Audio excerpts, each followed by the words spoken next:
Il existe un point commun entre la majorité des hommes, surtout ceux qui ont de mauvaises expériences avec les femmes et qui ont du mal à être en couple. À travers cette vidéo, je vais te présenter cette problématique, en apportant la solution. Donc reste bien jusqu'à la fin pour ne pas manquer une information importante. Et n'hésite pas à t'abonner pour ne pas manquer les prochaines vidéos, qui pourraient grandement t'aider. Ce point commun, c'est l'idéalisation de la femme. Elle n'est pas prise en compte comme un individu, mais comme la manifestation d'un idéal, ce qui crée la peur du rejet. Autrement dit, si aujourd'hui tu as du mal à aborder les femmes, ou montrer de l'intérêt, ce n'est pas que tu as peur des femmes. C'est que tu as peur d'être rejeté par une personne que tu juges idéale.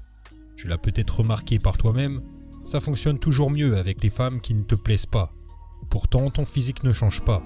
C'est simplement que ton comportement avec ces dernières est le comportement que tu devrais également avoir avec les femmes qui te plaisent. C'est la peur du rejet qui te fait survalider cette femme, par des compliments à outrance et un comportement de fragile, car inconsciemment tu espères qu'elle te valide.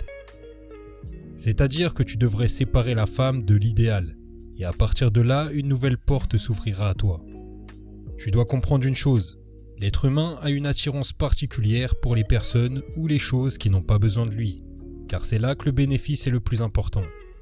C'est ce qu'a très bien compris l'industrie du luxe. En mettant des prix élevés, ils montrent qu'ils n'ont pas besoin de certains acheteurs.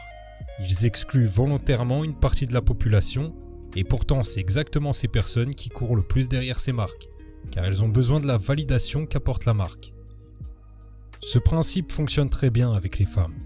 Plus tu montres que tu es émotionnellement indépendant, que tu n'es pas impressionné, et plus elles vont trouver du bénéfice à être avec toi. Ce problème se traite en 2 étapes. La première, c'est de te demander ce que tu peux apporter à une femme, et ça passe par devenir l'homme que les femmes veulent. La société te fait croire que tu dois être accepté comme tu es.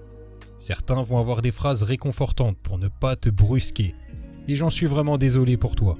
Mais écoute bien, quand tu passes un entretien d'embauche, tu fais tout pour être au niveau. Tu t'habilles proprement, parfois même en tenue professionnelle. Tu essayes de faire bonne impression. Quand tu passes un examen, devant le jury, tu essayes de prouver ton niveau également. C'est un principe qui s'applique à tout. Donc pourquoi avec les femmes, tu ne devrais pas montrer que tu es au niveau, alors qu'elles ont énormément de choix et que les hommes sont les demandeurs dans l'histoire? La vérité est simple. Parfois, nous ne sommes pas au niveau des attentes et il faut évoluer pour avoir du succès dans ce que nous entreprenons.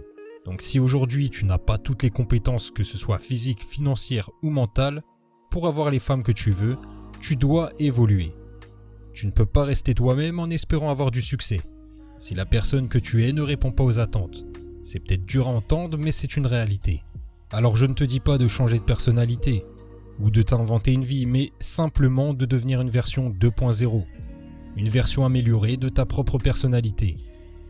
La deuxième étape que tu peux commencer à faire en même temps est de parler avec un maximum de femmes, même pour des raisons futiles, comme demander son chemin.